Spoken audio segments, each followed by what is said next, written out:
I'm so happy, very happy. I am the happiest girl in the world. And why? Because I sit here with my brother. I am white, he is black. I love you, Kwesi. I love you, Dr. And thank you for coming to Denmark so we could meet each other. Not only on the show. Yeah. Would you like to share something from your childhood? Yes, so I am Kwesi Anan Odum. I'm a medical doctor. I'm an eye doctor. I was born in Germany, in the beautiful town of Heidelberg, university town. My late father, who passed away in 2018, he was also a medical doctor, and he left Ghana in 1961 to come to Germany to study medicine. And he studied medicine in Heidelberg, and that's where I and two of my other siblings, we were all born there. I see. Yeah. You feel Germany is your home country, or what is your feeling according to Ghana? Well, my feeling is that I feel at home where I am right now. Wow. So my home is always with me. Wow. Yeah? And I was influenced by certain countries, and the main influence is Germany, because that's the first language I learned. It's my mother tongue. And then we also lived in Ghana for 2 years. When my father finished his studies, we went back to Ghana, and that's also where I met my elder brother, because he was born in Ghana and he was with our great-grandmother. And then we stayed in Ghana for 2 years, and the plan was to stay in Ghana for good. But then there was a military coup, and the political and the economical situation deteriorated. Okay. And my father said, for children, it's not a good environment, so he said, we'll go back to Germany, and when all the children have finished their school, then he will come back to Ghana. Because he got a scholarship from the government of Ghana to study medicine and to go back and improve the health system in Ghana. So he felt that he had to give back to the people. Wow. And that's what he did. So 1988, the youngest of us, my sister, she finished school, and then my father went back to Ghana. Okay. When did you know that you should be a doctor? That was in Ghana, when I was small. I must have been about six years old. Wow. Because I remember my father, he comes from the south coast of Ghana. Cape Coast is where he grew up.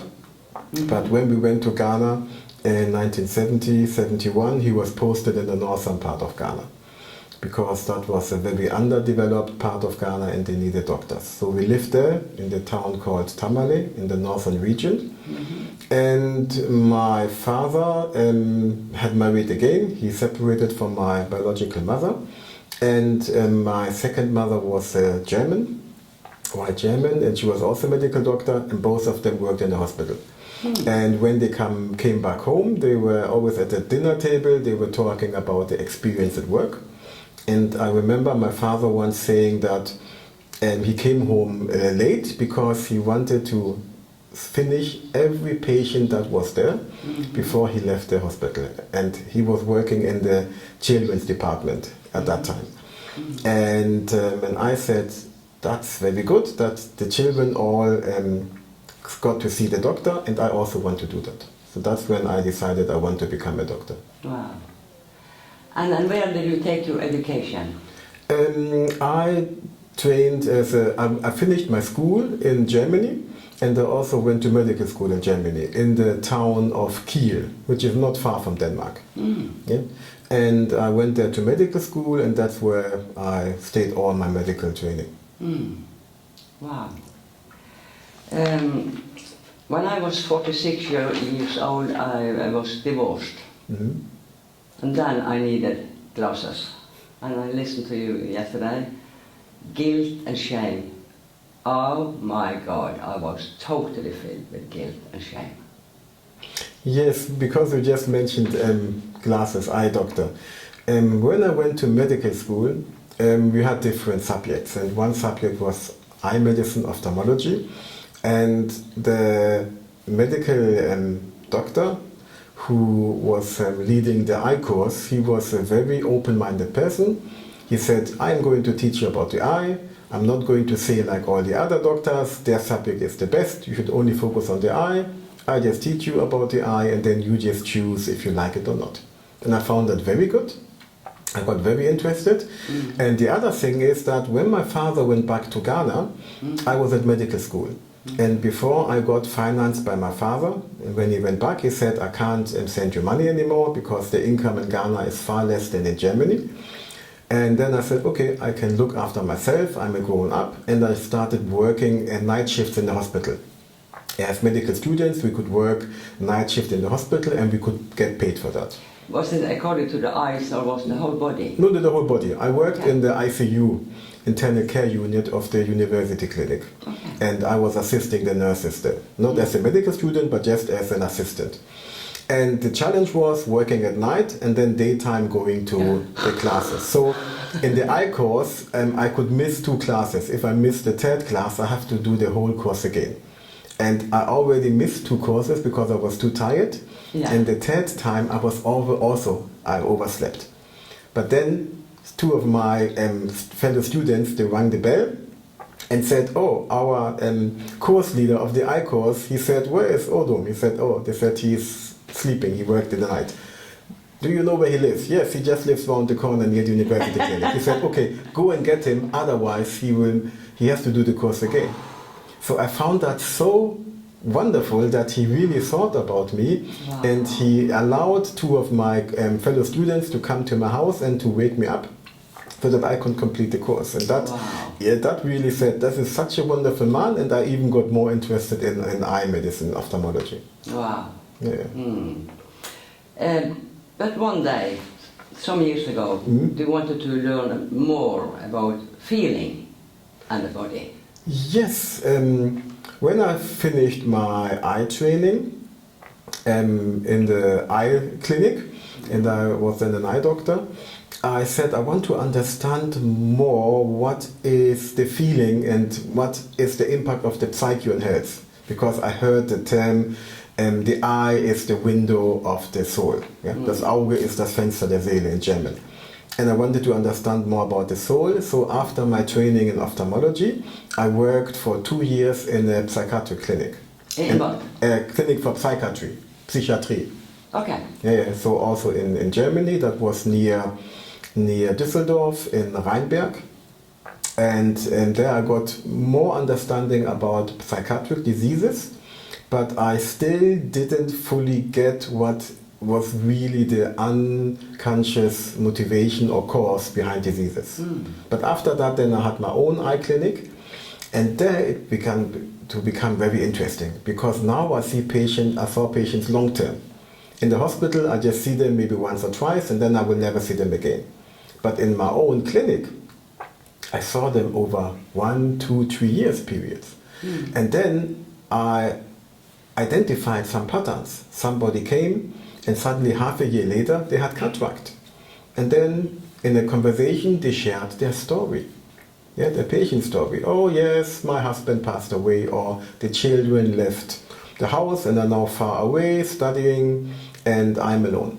Yeah, and then suddenly they had cataract. And then I asked myself, is there a pattern? Is there a connection? And I did some research in the internet, and I came up with a model that was called New German Medicine.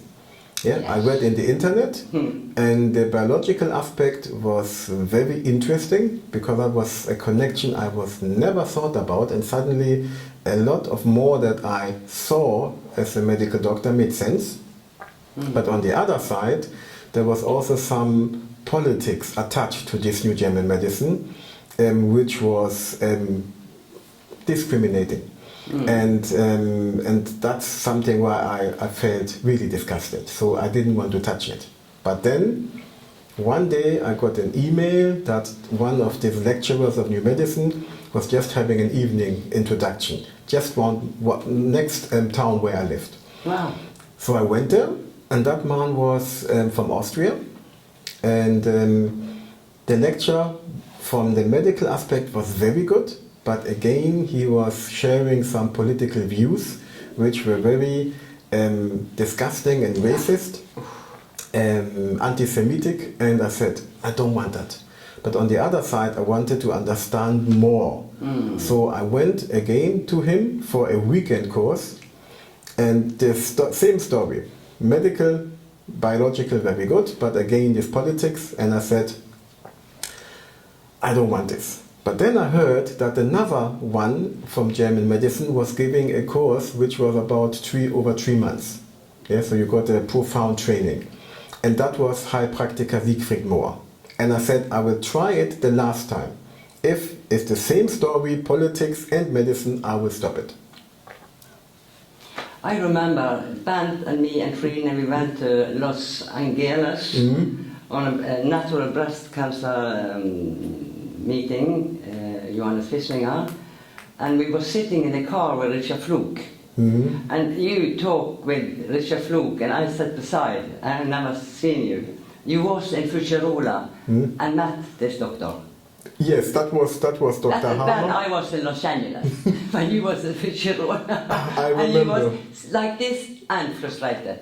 Yes, I remember that because I did this training, which was 3 months, with this Heilpraktiker Siegfried Mohr, a man I really respect, a man of integrity, because in the first training he said, I'm just talking about medicine, I'm not talking about politics.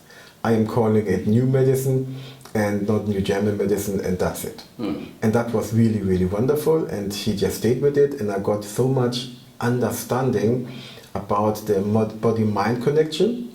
And the other good thing in that course was there was a lady who said, yes, there's new medicine, but there's also mental health. And with Dr. Bader. And he just said yes. He didn't say anything more. So when I went home after the course, I did some research in the internet. I saw Dr. Bader and Johannes Fislinger, International Mental Health Association, IMA, with headquarters in Los Angeles. It's international, and it was only about medicine. And trainers, therapists, students from all over the world. And I love this international aspect. And so I went there and also did that training. And my master trainer was Johannes Fislinger and Dr. Anton Bader, both from Germany. But at that time, Johannes lived in Los Angeles. And they were my master trainers together with Christa Uricher. And then Johannes also had his breast cancer foundation in Los Angeles. And I was also invited, and I wanted to go there, but then we had met, but we should go some years before. But then at the same time, Dr. Hammer at that time had a workshop in Spain. And in spite of all the politics which were attached to new medicine, I wanted to meet Dr. Hammer personally. So I told Johannes, I can't come to Los Angeles, I'll go to Spain, near Marbella, in the mountains. And when I was there, it was very interesting to meet this man, Dr. Hammer, the founder of New Medicine. Yeah, I had some friend who visited him in Sandefjord before he died. And they said it was the most charismatic man we ever met. Yes, he was a very charismatic person, because his own story that started his journey to get more understanding about the body-mind connection was because he got ill himself. He got cancer of the testicles himself after his son died in an accident where he was accidentally shot. And he, being a medical doctor and also a researcher, asked himself, I've never been ill, why is it that now I get cancer? And in the hospital where he was, he asked every patient who has cancer if they also had such a traumatic story, and everyone had such a traumatic story, and then he identified the pattern. So what he did was a huge achievement for deeper understanding about the body-mind connection, and especially being very specific. Which story, how the patient internalizes, feels about the shocking event, determines where he gets ill. So that was a breakthrough for medicine, and he wasn't acknowledged, because on the one side traditional medicine was not open for these insights, And on the other side, especially in Germany, because of the politics attached to it, which was against Jews, was anti-Semitic, this was a no-go in Germany, and so he didn't get any recognition in Germany. Just the other side, he was persecuted and he was imprisoned because they said he didn't follow the regulations of the medical board, so he was imprisoned in Germany and then later in France. I can't remember, I'm not good in remembering year and so on, but we met for the first time in this life in Heidelberg. Yes, in Heidelberg. That was Dr. Anton Bader, the co-founder of International Mental Health Association, together with Johannes Wisslinger. He had a brain CT workshop. Yeah? And that's That where we met. wasn't easy. Yes, it was in German, and his daughter was doing the translation. And brain CT is also what Dr. Hammer shared, that in the brain CT, it's like a map of the diseases that people have and even had in the past, because it's a scan of the brain and it shows the patterns of disease. Yeah?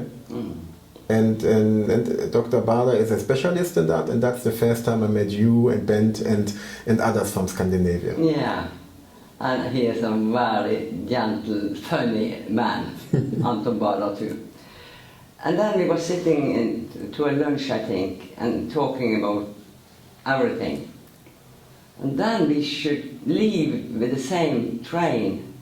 Susanne Belander and you and Bent and me. Oh, that was later. That was in 2008 at the first Mental Health conference in Munich. Yes. No, it was the end of the the brain CT workshop yeah, that in was, Heidelberg. oh, I would like you to come to Norway. Okay, yes. And you said yes. Yes, yes. That And was, you come. Yeah, I came and I had a wonderful workshop in the wonderful town of Bergen. It was not raining at that time. And it was not far from midsummer, so it was almost daylight the whole day. Yeah, It was fantastic. Yeah. Yeah. 120 people. Yes, that was, I think, the biggest workshop that I ever had about the eyes, and it was just amazing, and the people came from all over Scandinavia. And the media show up. Oh yes, there was even a TV there, and there was even something on the national TV, was even a small sequence of the workshop. Yeah. Okay. You came to Norway also to our farm, Bent and my farm. Yes, later you had a farm, and I came there also to visit you on your farm, yes. And there you get your first fish. Tell about it. Yes, so Dagfrid, in your life you've done a lot of things, and I know that you shared your dream was always to have a farm. And then you could fulfill your dream, you were on the farm, and I said I will have to come and visit you. And I came and visited you. I think it was August or September, it was not too cold. And you said, Kwesi, do you want to do fishing? I've got a neighbor, Olaf. And you can go fishing with him. Yeah, and I said yes, so we went fishing and on the fjord with the boat, and I got a fish, and I was really excited about it. And then he also taught me how to cut No, not me, Jan Erik. Jan Erik. Butler. Ah, yes. So he learned you how to... Yes. How to sluggish. Sluggish in English. Yeah. It's not so important. It's not so important. That was so what I loved about your farm was to be nature. Because during my practice and experience as an eye doctor, I always wanted to find out what is the holy grail to maintain health and to be resilient against disease. Because what I've understood is that health is not the absence of disease. You can always be challenged in this world. So it's about how resilient are you? How can you get back in your inner peace? Wow. And when I was at your farm, I was at inner peace. That was amazing. That was a place where I could just relax, where I felt at home, and where there was no pressure, no time, just being. That was wonderful. And I remember, because you had one course, but I think one time you came only to visit us. Mm-hmm. But when you had one course, we was out in the greenhouse, mm-hmm. and you write something, And then we had 2 roosters at that time, and they start, and we just had to take a break because we just laugh and laugh and laugh, and we couldn't hear what you said because of the rooster. Kiki. Yes, I've never done a workshop like that out in nature in the greenhouse with animals running on the farm. That was unique. It was so liberating. It was amazing. I used to call our farm the place for frittgående, for free people and free animals. Because we put the vegetable in there, and then the sheep and the chicken, go free, and yeah, that was amazing. I love it. One day I will have it again. Maybe in Denmark, I don't know. There is a lot of interview with you in YouTube, so people who really want to know more, they can look at them. What are you doing now? What you are doing? Well, I'm an eye doctor, and there was a time in my life where I didn't want to be a doctor anymore. So yeah, I remember you said you want to wash the toilet at McDonald's instead of. Yes, that was because with my second marriage, my wife was a nurse from Germany, and I was working a lot. And then also doing meta health a lot because I wanted to find the holy grail for healing. And I put so much effort and time into that I neglected my marriage, my partnership, and also my first child, my daughter. I didn't spend a lot of time with them. And the marriage didn't work anymore. We separated, and I was bitter about that. And I blamed myself and I blamed my job, and I said I don't want to work as a doctor anymore because the payoff was too high with that the marriage didn't work. So I sent my CV to many job opportunities which had nothing to do with medicine. I said I just want to change my life. I got no reply. For sure they thought that I was joking. Yeah. So I wanted to get out of it, but what I then did, I then gave up my own clinic. And then I just did workshops and traveled the world. I was in India, I was in Egypt, and I came again to Denmark and also to Norway. And I was just traveling the world and having just workshops. And that I was very, very happy about that because now I had a freedom. And my intention was when I went to India and had a workshop there, but the workshops were all about the eyes or about collapse psychology, which I learned from late Professor Max Lücher. And then there was one time when I went to India. I was invited by our master trainer Anu Mehta in Mumbai. And we had a wonderful workshop in Mumbai. And then there was one participant of the workshop who lived in Pune. And when she said, I'm from Pune, I said, oh, Pune, is that where Osho is? Yeah, and she said, yes. I remember. And as a kid in Germany, I remember a magazine where Osho was on the title. And I found it very interesting that a man from India was in the US, Oregon, was having a farm there, and people came all over the world, and they paid even to work on the farm. And I said, oh, this must be interesting. But I never read anything else from Osho. So when I remembered Pune, I said, I want to go there, to Pune. And so Anu organized it, and we went to Pune. And we wanted to go and have some meditation. But for one meditation, we came 1 minute too late. And they were strict, if you're too late, the door's closed. So we just went and we sat at the pool. They've got a nice pool and where you can sit and relax. And suddenly I had a feeling of complete inner freedom, maybe for 1 or 2 seconds, something I have never experienced before. And then we drove back to Mumbai because I was flying back to Germany the next day. And in the night, suddenly, in the house where I was staying with Anu and the family, suddenly I felt as if there's an earthquake. The bed was shaking. Erdbeben. Okay. Yeah? And then I thought, then I looked out of the window, nobody was moving, nobody was screaming. I looked in the internet, earthquake Mumbai, nothing. I said, okay. The next morning then I woke up and I asked Anu and the others, did you also feel the earthquake in the night? And they looked at me, is this guy crazy? What is he talking about? So I just said, okay, maybe I had a dream, maybe it was a dream. So then I went on the flight from Mumbai to London, and then from London to Frankfurt. And when I was in London, and I had to wait for my connection to Frankfurt, I was sitting like this in a chair, and suddenly it was shaking again. And then I knew it was no earthquake, it was an inner earthquake. Yeah, because this one moment of complete inner silence was just shattering all of my ego. Well, I would even say it was it was beyond meta, because it was shattering all my beliefs. Because it was as if it was saying to me, let everything go that is connecting, that is not connecting, that is like a wall between you and your true self. Oh yeah? My God. Yeah, so that was, I've never had such a feeling. I could take some homeopathic remedy that I had with me, and I could fly back to Frankfurt, but then I had to lie 3 weeks in the bed.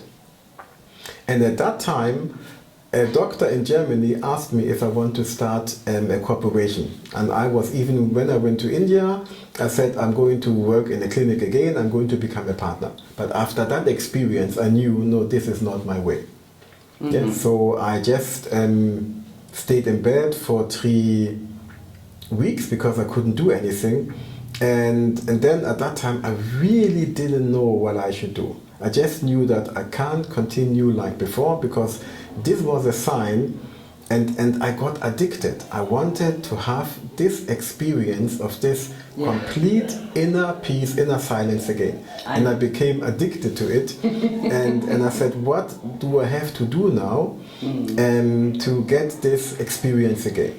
Yeah, and I knew that going to work in a clinic as a partner at that time was not the right step. Yeah. And what I did then, I started some training for transformation by a company called Landmark. You remember I invited you? I was together with you. And in this Landmark training, which was about the power of language, which was also very interesting, but the most important power of language is the power of silence, is listening. And not the power of language. Yeah, yeah, okay. but the most important aspect of language is silence. Wow. That was my experience. Yeah, and then, because then I was a lot of times in London, in England, the training was there.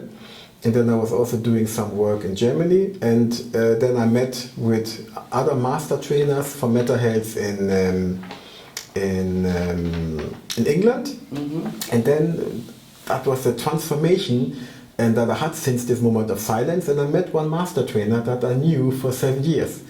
But suddenly, because I saw the world differently, I also saw her different. Yeah? And I told her that, and then we had a date. She called it an appointment. Yeah? And then I invited her for a workshop that you were organizing for me in Bergen, on your farm. I'm feeling I'm a little bit ansvarlig. I have a finger with it. Yeah. And then she came also to the workshop, and that's where we came together. And since then we are a couple, and now we've got a 5-year-old child. He is so beautiful, and I never forget, because the whole time we have together become lifted because of you and Johan. That was a paradise. Yeah, really. So. Are you in heaven now, or have you dream about the future? Well, it's very interesting. So Joanne and I, she's also a mental health trainer, and we had the intention to travel to Australia, to New Zealand, to Japan, and to do workshops, because we've got friends that we could organize that, and then see where we want to live. That was in 2019, beginning of 2020. And then the global pandemic, COVID came, and it was not possible anymore. And I also had to make a choice now, where do we want to live? And because of these challenging times with COVID, nobody knows what's happened. And to do workshops and get a living from that was challenging. So then I said, okay, I will go back and work in a clinic, employed status, and I did that in Germany. And now we are living in Germany. I'm working in an eye clinic, which has got 5 different one headquarter and 4 other clinics, and I am the medical director of one of the clinics. And the intention at the beginning, or the plan, was just to stay as long as the pandemic lasts, and then we can look where we want to live, because we want to live in a nice place where there is nature, where there is peace, and from where we can do workshops or work online. That was the plan. And that's still the plan, but at the moment we don't know when the time is ready. And the other thing is that I got more and more responsibility in that clinic that I didn't want. Because before I was working locum and then going, there was no responsibility. But now, as an employed doctor and even the medical director of one of the clinics, I get more and more responsibility. I was even asked, do you want to start treating patients with this so-called wet degeneration of the macula, where they get injections in the eyes? And I also started that now and get more and more responsibility. And the interesting thing is that before I said I don't want to work in the clinic anymore, and I'm always getting back. Yeah? Why, my friend? Yes, and that's a very good question. I think that because my ego didn't want it, but because I have a mission. Not I have a mission, but there is something that I should do. It's not me, but the divine will, you could say. Yeah? I don't want to say that I'm the chosen one. Everybody has got a mission. Yeah? And mine is to share about a new way of seeing and what is really behind eye diseases. And I did a lot of things. I did meta health, normal medicine, then I did astrology, I did 64 Keys, which is human design, I did color psychology, which I learned from Professor Max Lüscher, I did NLP, I started off a bit of EFT, and I quite didn't know where is my focus. And every time I wanted to break out of ophthalmology, I came back.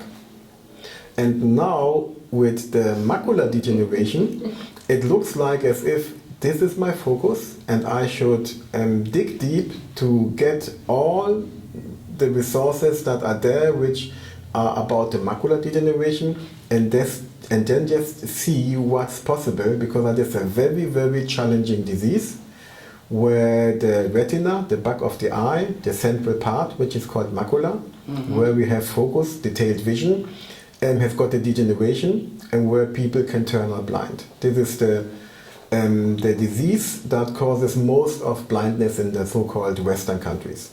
So it's very common. Yes, and it gets more common. It gets more and more common, and also in other countries which hadn't have it before. Okay. Yeah, it's very common, and to tell the patient there's nothing we can do, go home and come back when we are blind, that's what we used to do in the past.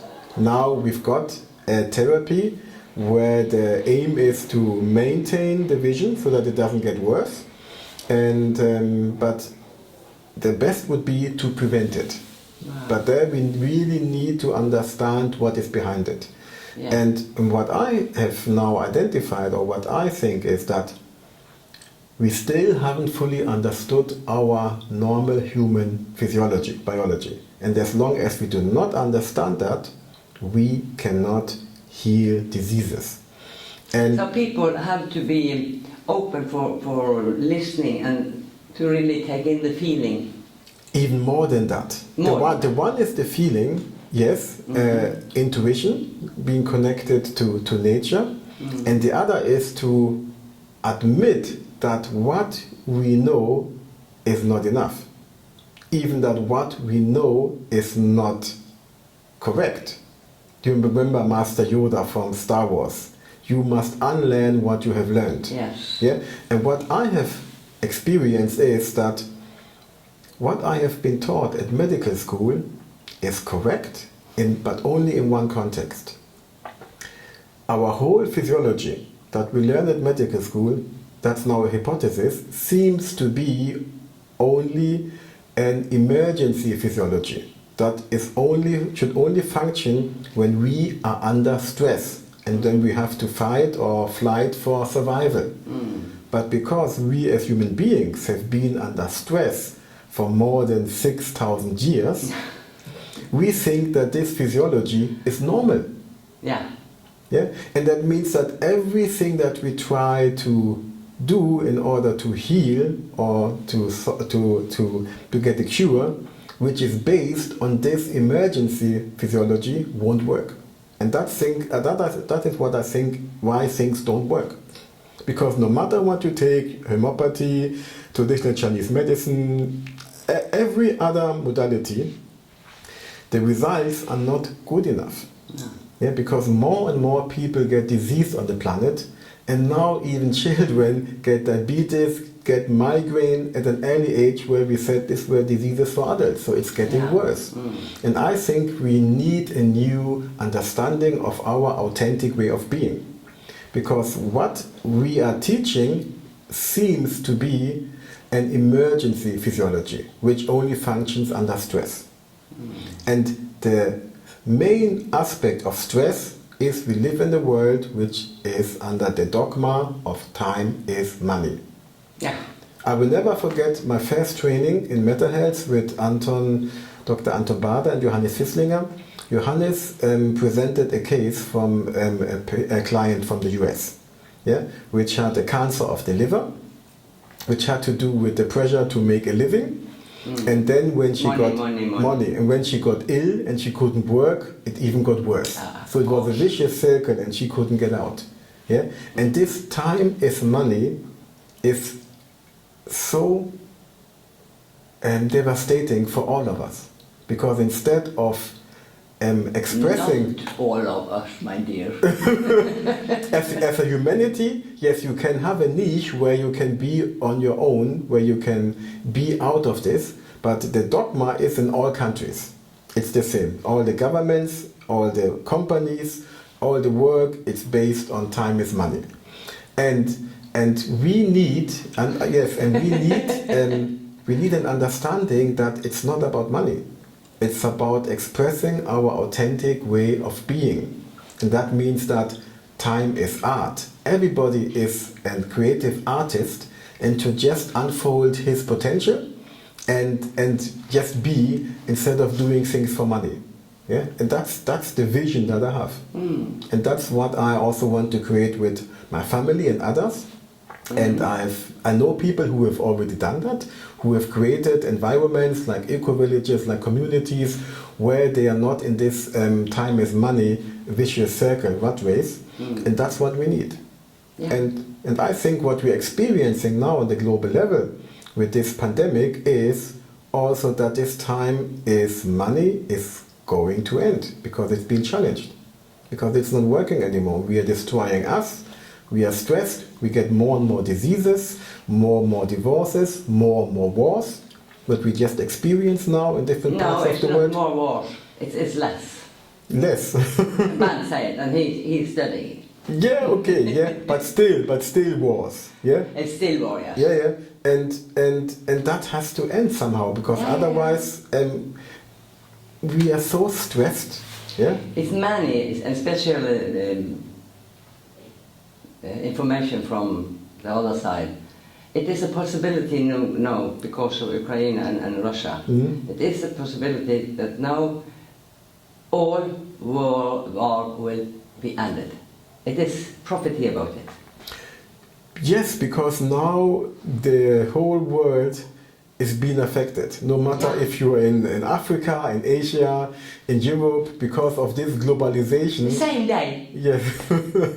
Yeah, and it's insane what's happening. Yeah, that still in the 21st century we think that we can solve conflicts in such a way. It's not working. Yeah? I don't know what will happen, but I'm also somebody who is very interested in patterns of geocosmic patterns. That means not in our time, because our time is an artificial time, but in the natural time, and about natural rhythms. Yeah. And there will be, you could say, influences from the cosmos, cosmic energies, where people who are receptive for it will find peaceful solutions to their challenges. Yes. And we will get more and more opportunities to be in yourself. Yes, exactly. Yeah. Do you have some example from your practice? With the eyes? Yeah. Oh yes. one example was something that was really at the beginning of my mental health practice. I had my own eye clinic at Leverkusen, and a young lady came, a child, 14 years old, and I saw her, everything was fine. Then she went on holidays, and she came back, and she was almost blind. She was? Almost blind. Okay. Yeah. So I asked the mother, what happened in the holidays? Did she see something that shocked her? And she said, yes, the woman was divorced, the ex-husband was living in the Netherlands, and the daughter went to visit the father. And the daughter saw the father having sex with his new wife by accident, and the father was naked, he got up and he slapped her. That was a complete shock for her. She called the mother the same day, the mother brought her back, and since then her vision was almost gone. Wow. Such a shock. Yeah. So, and the challenge was then what to do, because the mother, she was open to tell the story. The girl herself didn't share the story at all, but she was not open for the body-mind connection, that there might be a connection between that. Yeah, so they went to the university clinic. Because she didn't want to feel the feeling? That's a good question, why she was not open. Yes, because that would mean that if she accepts that, then she also has to be consequent in her actions and in her behavior. And that would mean that she couldn't continue like she did. And a lot of people, they might get some truth in it, but there is the fear then to follow that truth because of the consequences. Because it means that a lot where they are attached, they need to let go. Yeah. So that was one of the first experience I had where I understood where the impact of this body-mind connection was so strong that I said, wow, that's something that is just very, very, very obvious. And the how can I say, the story that I will never forget is about a woman who got a cancer in the eye, at the back of the eye, of the so-called choroid layer, that is the blood vessel which supplies the retina with blood, and she had a cancer. And she was open to understand what was behind it. So what came out is that she grew up in former East Germany, and the connection between her and the parents was not there from birth. And when she came from kindergarten, the parents did not allow her to eat. They locked the fridge so that she couldn't open it, but the dog got some food, but the girl not. Okay. So later, she devoted her life to support dogs. She was she was supporting organizations to take care of dogs. Okay. Yeah. So she loved dogs because the dogs was fed. So I love dogs. When I love dogs, I will also get food.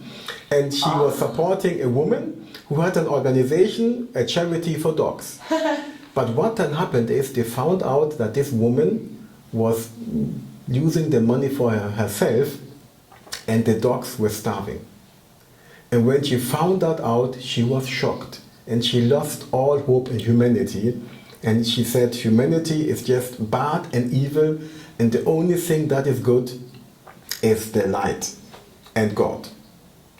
And the choroid layer of the retina, the retina receives light. So in order to get more of the good light, the retina was growing, and that means she got a cancer of the retina. Yeah, and that was absolute shocking. Yeah, what happened to her? That the dog was giving food, the 3-year-old child not. Then she supported charities with dogs, and what happens? The woman she was supporting, who was the owner of this charity, she took the money for herself, and the dogs were starving. Okay. And that was an absolute shock for her. And then she developed the cancer. Wow. So she understood what was behind it. Yeah. And I coached her for some time, but then her coach took over, and I don't know what happened. Okay. because that is a very, very challenging cancer. But all these stories say that people who identify with this story, this story then might affect the body. And it's about to have this experience, but then also to go through it and to let it go. And we need to listen to the patient's story, and we need to share with the patient that it's important that they don't become the story. Yeah? They should just be with the story, and then let the story go. And then reinvent themselves. What will you say at the end? This end. Today, I mean.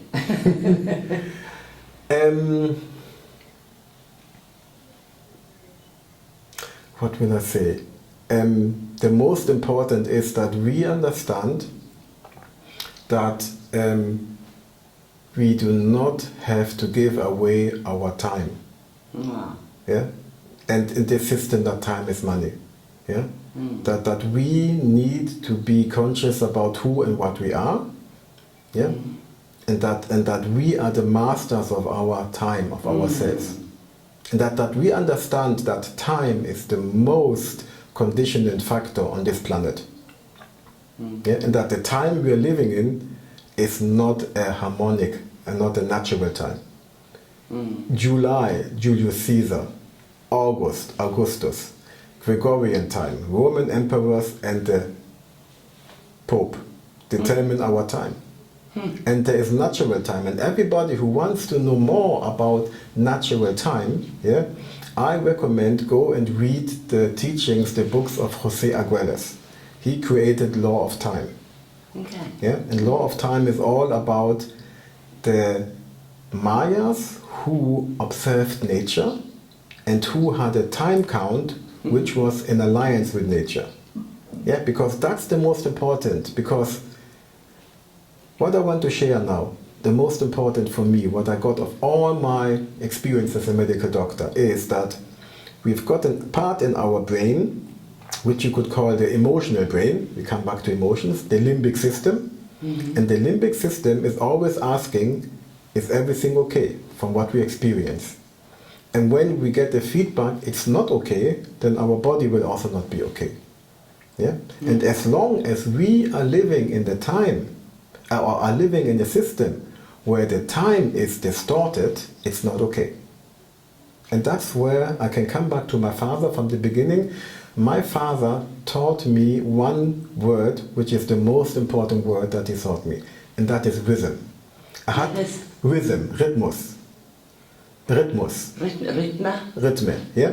Okay. Yeah, in German we had to write rhythmus, and I wrote it wrong one time. And he said, Kwesi, sit down. That is how you write rhythmus.